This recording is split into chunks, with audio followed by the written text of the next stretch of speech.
ఏం చేశాడంటే దావీదు బలం ఏంటంటే ఎలుగెత్తి యెహోవాకు మొరపెడతాడు. నీ పని ఏంటంటే నీ కుటుంబం ఎప్పుడైనా కానీ నీకు దూరం అయితే, నీకు అన్నదమ్ములు అక్కచెల్లెలు ఎవరు కూడా నిన్నంటూ ఆదరించలేని పరిస్థితుల్లో నువ్వు ఉన్నప్పుడు, నీ చుట్టూ పరిస్థితులల్లా నీకు అననుకూలంగా మారినప్పుడు మనకేమనిపించింది అంటే ఇక నేను ఎందుకు అనిపించింది. ఏమనిపించింది? ఇక నేను ఎందుకు, నాకు ఎవరు సహాయం చేయట్లేదే. కొన్ని చోట్ల మనం చూస్తూ ఉంటాం, కుటుంబాల్లో తల్లిదండ్రులు పట్టించుకోరు, తర్వాత మెట్టినింటోళ్ళు పట్టించుకోరు, పుట్టినింటోళ్ళు పట్టించుకోరు, చేసుకున్న భర్త కూడా పట్టించుకోరు. అలాంటి పరిస్థితుల్లో ఆ స్త్రీకి ఏమనిపించింది? ఇక నేను ఎందుకు బ్రతకటం, అందరు నన్ను విడిచిపెట్టేశారు, ఎవరు నాకు తోడలేరు, ఇదిగో నా భర్త కూడా నన్ను పట్టించుకోవట్లా, ఇక నేనేం చేయాలి, నేను ఏం చేయాలి అని వాళ్ళు ఏం చేస్తారంటే డిప్రెషన్కి గురయ్యి, ఇంకొక మాటలు చెప్పాలంటే తర్వాత ఏదో ఉంటుంది కదా, సూసైడ్లని మరొకటి మరొకటి మరొకటి, లేకపోతే ఇంకోటి ఏదో దరిద్రమైన పనులు చేస్తూ ఉంటారు. కానీ దేవుని యొక్క దాసులు తమకెదురైన అలాంటి విపత్తుకరమైన పరిస్థితుల్లో, భయంకరమైన పెను తుఫాను లాంటి పరిస్థితుల్లో, వారు గడాంధకరమైన పరిస్థితుల్లో వారు సంచరించినా కానీ అపాయం వారి దగ్గరికి ఎందుకు రాలేదంటే వారు ఎలుగెత్తి యెహోవాకు మొరపెట్టారు.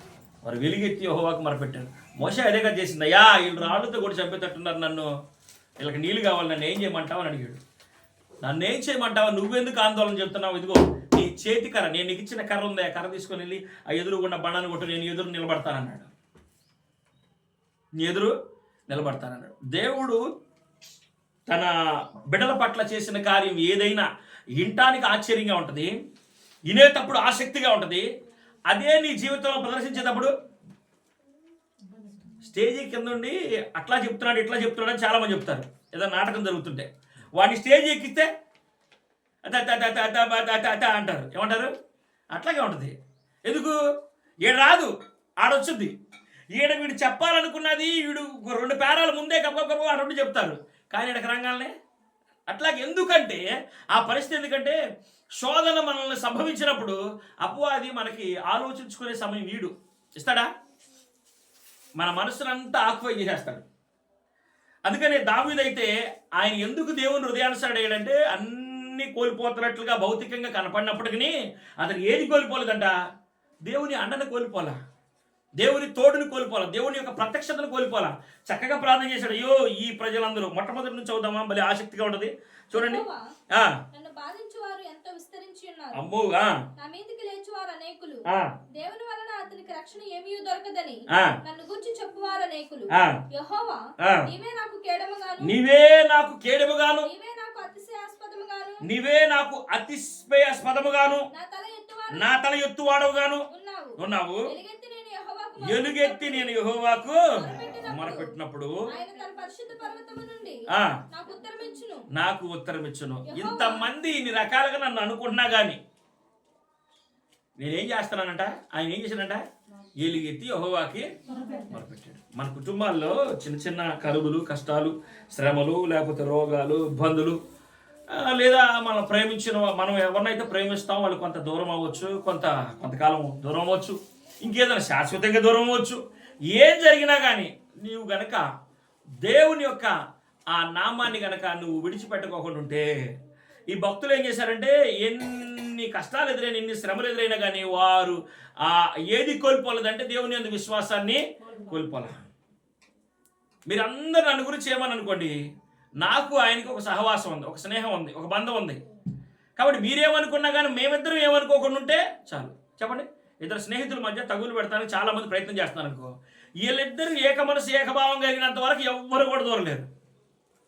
ఇద్దరు భార్యాభర్తల మధ్య ఎవరైనా తగులు పెట్టడానికి ప్రయత్నం చేశారనుకో, అమ్మా ఏంది ఇందాకలా నువ్వే కాదా బండి మీద ఉంది, నిన్న అక్కడ మార్కెట్లో స్పీడ్కి వెళ్తున్నాడు, నువ్వు అనుకున్నానే ఏటా, నువ్వు అనుకున్నానే అనగానే ఏమేం చేసింది, నేను కాదు కదా, ఎవరు ఎక్కారు బండి, ఇంటికి వస్తాడు, కొంచెం ఏదో చిన్నగా టీటో మరొకటి ఏదో ఉంటుంది కదా, ఇంకొక భాషలో చెప్పాలంటే సట్టులు, డేగిషాలు, గ్లాసులు, సామాన్లు అన్నీ కూడా ఏమవుతా ఉంటాయి, భూకంపం వచ్చినట్టుగా ఎగురుతూ ఉంటాయి, ఇంట్లో ఎగురుతూ ఉంటాయి. డైరెక్ట్గా వెళ్ళి ఎవరయ్యా నీ బండి ఎక్కారంట పలానా అని చెప్పిందంటే వారిద్దరి మధ్య భేదాభిప్రాయం వచ్చుతా రాదు. నేను వెళ్తున్నాను, లిఫ్ట్ అడిగారు, అక్కడికి వెళ్ళాలన్నారు, ఏదో పరీక్ష రాయడానికి వెళ్ళాలన్నారు, నేను అట్టే వెళ్తాను కాబట్టి తీసుకెళ్ళాను దించానంటే ఏముండదు. అట్లా కాకుండా వీళ్ళకి ఇలా మొదలైంది.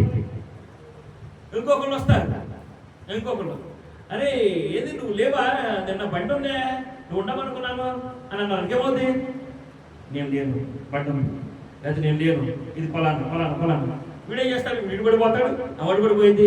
రెండింటి బండ్లు ఏమవుతాయి, పోలు ఇరిగి కింద పడింది, కాడిరిగి అటు ఒక ఎద్దు ఇటు ఒక ఎద్దు. ఎందుకు నేను ఈ మాట చెప్తున్నా అంటే, దేవునితో నీ సహవాసం ఉన్నంత వరకు నిన్ను ఎవరు ఏం చేయలేరు. చెప్పండి, ఎవరు చేయగలరా? దేవునితో నువ్వు సహవాసం కలిగి ఉన్నంత వరకు. ఒక మాట చదువుదాం ఈ సమయంలో, మంచి భక్తుని యొక్క ఒక సందర్భాన్ని చదువుదాం. ఏబు గ్రంథము 22వ అధ్యాయం 21వ వచనం చదువుదామా? 22:21. ఏబు గ్రంథం 22:21. త్వరగా చదువుతారా? చక్కని మాట రాయబడింది. ఆయనతో సహవాసము చేసిన యెడల సమాధానము కలుగును. నీకు ఏం కలుగుతుందంట? చెప్పండి ఏం కలిగింది? సమాధానం కలుగుతుంది. ఎవరితో సహవాసం చేస్తే? దేవునితో సహవాసం చేస్తే. దేవునితో నువ్వు స్నేహం కలిగి ఉంటే ఏం కలిగింది? నీకు సమాధానం కలుగుతుంది, నీకు దీవెన కలుగుతుంది. ఇంకొక మాట కింద ఇంకొక మాట రాయబడింది, అలాగనే నీకు మేలు కలుగుతుంది. అలాగనే నీకు మేలు కలుగుతుంది. నీకు మేలు కలగాలంటే అదే మార్గం, మరొక మార్గం లేదు.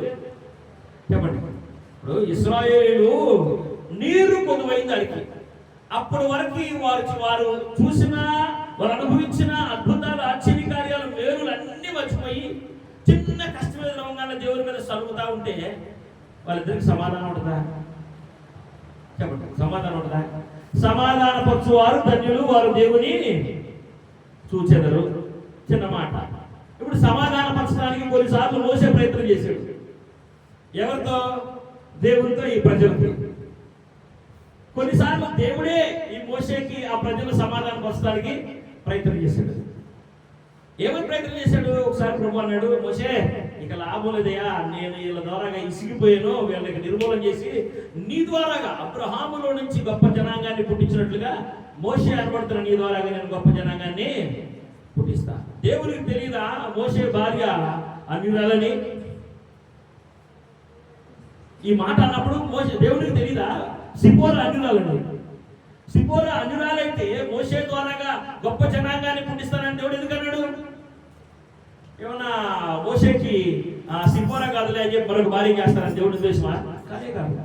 దేవుడు ఏదైనా చేయదలిసి ఉంటే, దేవుడి కనికరం మన మీదకి రావాలని ఆయన కనుక నిశ్చయిస్తే, మనకు ఆ కనికరాన్ని దూరం చేయగలిగిన వారు ఎవరు కూడా లేరు. కనుక ఆ సమయంలో ఏమన్నాడంటే, ఏ స్వార్థం లేకోకుండా, చెప్పండి, స్వార్థపడ్డా? స్వార్థం ఉంటే ఏమంటాడంటే, ఆహా మా పితరుడైన అబ్రహాముకు నాకు ఘనత, పేరు, ప్రత్యేకత నాకు వస్తాయి కాబట్టి ఆ పని చేయి ప్రభా, పేడ వెరగడైపోయింది, ఈ జనంతో నేను కూడా చేస్తానా అని అంటాడంట. కానీ అలా అనలా. ఆయన ప్రయాస దేవుని చిత్తాన్ని ఎరిగి వారి ప్రజల దగ్గరికి వెళ్ళి ఆయన ప్రసవ వేదన పడ్డాడు. ఎవరు ప్రసవ వేదన పడ్డారు? మోషే ప్రసవ వేదన పడ్డాడు. బైబిల్ భాషలో ఒకరి గురించి చెప్పుకుంటా ఉంటాం, ఒక ప్రసంగానికి 3000 ఆత్మలు అంట. ఎంతమంది ఆత్మలు? ఎవరైనా చెప్పండి, ఎవరైనా? పేతురయ్య. ఎన్ని ఆత్మలు? నేను ఒక్క మాట చెప్పమంటారు, ఒక్కసారిగా లక్షల మందికి బాప్తిస్మం ఇచ్చిన ఆయన ఉన్నాడు. ఎవరైనా? మోషే. అందుకని కొరింథీయులకు రాసిన పత్రిక 10వ అధ్యాయంలో రాయబడిన మాట ఏంటంటే, మోషేను బట్టి వారందరూ మేఘము క్రిందను సముద్రములోను బాప్తిస్మము పొందిరి. ఎవరు గొప్ప? చెప్పండి, మోషే గొప్ప కదా. అలాంటి మోషే ఒక సమయంలో, అయ్యా ఈ మనుషులతో నేను తాడలేకపోతున్నానయ్యా, వీళ్ళు రాళ్ళు రువి నన్ను చంపేటట్టున్నారు, నా పని అయిపోయిందని చెప్తున్నాను. నువ్వు ఎందుకు అలా ఉన్నావు? ఎప్పటి వరకు నిన్ను నడిపించాను కదా, నీకంటూ ఒక ఆయుధాన్ని ఇచ్చాను కదా, నీ చేతి కర్ర ఒకటి ఉంది, ఆ కర్ర తీసుకెళ్ళి ఆ పడని కొట్టు, అద్భుతం జరుగుతానంట. ఇక్కడ దావీదు ఏమన్నా అంటే, నాకు ఎవ్వరు ఎన్ని అనుకున్నా నన్ను గురించి నేను భయపడ్డా. ఇదిగో 10,000 మంది నా చుట్టూ మోహరించిన అసలు జడియను, దడవను. ఎందుకని? నేను ఎలుగెత్తి యెహోవాకు మొరపెట్టాను. మనకు ఆపద వచ్చినప్పుడు, కష్టం వచ్చినప్పుడు, శ్రమ వచ్చినప్పుడు దేవుడు మనకి ఇచ్చిన గొప్ప ఆయుధం ఏంటంటే, ఆ రోజు మోషేకి చేతి కర్రించి ఆ బండను కొట్టమన్నాడు. ఈరోజు దావీదు ఏమన్నాడు? నేను ఎలుగెత్తి యెహోవాకు మొరపెట్టిన దేవుడు నాకు ఇచ్చిన ఆయుధం అది. దేవుడు నీకు ఇచ్చిన ఆయుధం ఏంటంటే నీ కుటుంబం మీదకి చిన్న శోధన, ఇరుకు, ఇబ్బంది, శ్రమ, వ్యాధి, బాధ, నీ పరిచర్య మీదకి వచ్చినా, నీ మీదకి వచ్చినా, నీవు ఎలాంటి పరిస్థితుల్లో అలాంటి మనుషులందరూ అనుకుంటారు కదా ఇంకేమన్నా అయిపోయిందని. దేవుడు చేయించి పెట్టేసాడు, ఇక అయిపోయింది అనుకుంటారు అనుకో. అలాంటి సమయంలో దేవుడు నిన్ను హెచ్చరిస్తున్న మాట ఏంటంటే నీకు ఒక ఆయుధాన్ని ఇచ్చాడు. దావీదు చెప్తున్నాడు 3వ అధ్యాయం, కీర్తనల గ్రంథం 3వ అధ్యాయంలో, నేను వెలుగెత్తి యెహోవాకు మొరపెట్టెదను, ఆయన తన పరిశుద్ధ స్థలంలో నుంచి నాకు ఉత్తరమిచ్చాడు. ఆయన నన్ను కాపాడు, ఆయన కేడము, ఆయన నా కేడము, నా దుర్గము కనుక 10,000 మంది దండెత్తి నా చుట్టూ మోహరించినను అస్సలకి భయపడతానా? భయం అన్నది నాకు తెలియదు. ఎందుకంటే నా దేవుడితో నాకు ఏముంది? సమాధానం ఉంది. నా దేవుడితో నాకు సమాధానం ఉంది. సమాధానం కలిగి ఉన్నా నేను ఎవరితో?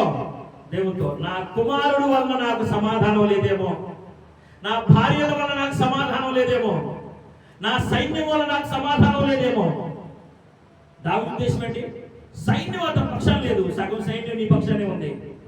సైన్యంలో ఉన్న యోధులందరూ నీ పక్షానే ఉన్నారు. ఎవరు చెప్తున్నారు ఈ మాట? ఒక గొంట నక్క చెప్తుంది. ఏమని చెప్తుంది? నీ తండ్రి అయిన దావీదు దగ్గర ఏమీ లేదు, ఇక ఆ బలం అయిపోయింది, ఆ యవన బలం అయిపోయింది, ఆ రోషం అయిపోయింది. అప్పుడు యెహోవాకి యుద్ధం అన్నాడు, చేశాడు, ఇప్పుడు చేయలేడు. ఎందుకంటే అతను కొన్ని పాపాలు చేశాడు, కొన్ని అతిక్రమాలు చేశాడు. అవి మాకు తెలుసు. ఏంటట? అవి మాకు తెలుసు. ఇదిగో నాతాను ప్రవక్త అతన్ని గద్దించాడు, ఇదిగో పలానా చేశాడు దావీదు. అందును బట్టి దేవుడు అతన్ని ఎడబాశాడు. అందుకనే తన చుట్టూ ఈ వలయంలో చిక్కుపోనున్నాడు. ఇప్పుడు ఏమీ లేదు. నువ్వు సమాధానంగా, చక్కగా, నువ్వు సంతోషంగా ఈ రాజ్య పరిపాలన చేసుకోవాలంటే నీ తండ్రిని చక్కగా అడుగొలిగించుకో. ఏం చేయాలా? ఇప్పుడే అవకాశం. ఇదిగో నేడే అవకాశం. సిద్ధపడు, బయలుదేరడా. ఆ సమయంలో అంట దావీదు తన కుమారుడి మీద కత్తి ఎత్తడం ఇష్టం లేక ఇప్పుడు కొంతకాలం కొంచెం మరుగై దాక్కుని ఉందాంలే అని చెప్పి ఆయన బయలుదేరి వెళ్తుంటే దావీదు మేలు పొందుకున్నవాడు ఒక షిమ్మి అని ఉన్నాడు. షిమ్మి, ఏం పేరు? షిమ్మి. వాడు ఎప్పుడు దావీదు ద్వారా ఎంతో మేలు పొందుకున్నాడు. సౌలు కొద్దిగా దూర బంధువు. వీడు అంటున్నాడు, భయంకరంగా శపిస్తున్నాడు. ఆయన కాలి నడకను నడుస్తూ, వేదన చెందుతూ, బాధతో ఈ విధంగా తిరుగుబాటు, నా కుటుంబమే నా మీద తిరుగుబాటు చేసిందా అని మెల్లిగా నడుచుకుంటూ వెళ్తుంటే భయంకరంగా ఆ షిమ్మి అనేవాడు దావీదుని దుర్భాషలాడాడు. కానీ దావీదు ఏం చేశాడంటే వాడికి ఒకప్పుడు చక్కగా కత్తితో నిన్ను చంపనరా అని మాట ఇచ్చాడు. అందువల్ల ఏం చేయలా, తలకాయ వచ్చుకుని వెళ్ళిపోయాడు. తిరిగి దావీదు మరలా ఆ రాజ్యానికి వచ్చినప్పుడు అబ్షాలోము చనిపోయి యోవాబును చంపేసి ఆ రాజ్యాన్ని సింహాసనానికి మరలా వచ్చినప్పుడు వాడు మరలా అక్కడ కూడా ఉన్నాడు. ఎవరు? షిమ్మి అనేవాడు. మన జీవితాల్లో కూడా షిమ్మి అనబడుతున్న వాళ్ళు మన పక్కనే ఉంటారు. వాళ్ళు మన పక్కనే ఉండి, మనకు దగ్గరగా ఉండి, మన పని అయిపోయిందని చెప్పుకుంటూ ఉంటారు. అంటే మనకి ఏ సహాయం, వాళ్ళు సహాయపడాల్సిన ఓదార్చాల్సిన టైంలో ఓదార్చడానికి రాదు, బలహీనపరచడానికి వస్తారు. వారు మనల్ని గాయపరచడానికి వస్తారు. అయితే మనుషులందరూ అలాగే ఉంటారు. మనం వాళ్ళని పట్టుకోవాల్సిన అవసరం లేదు. వాళ్ళు ఇలా, ఇదిగో నన్ను షిమ్మి ఈ విధంగా అన్నాడే, నా కొడుకు నా మీదకి వస్తున్నాడే, ఇంకా నా బ్రతికెందుకని దావీదు అనుకోలా. దేవా, ఎలుగెత్తి నేను నీకు మొరపెడుతున్నా. ఇదిగో 10,000 మంది నా చుట్టూ దండ ఎత్తి ఇదిగో మోహరించినాక నేను భయపడిన, ఎందుకంటే నువ్వు నాకు తోడే ఉన్నావు.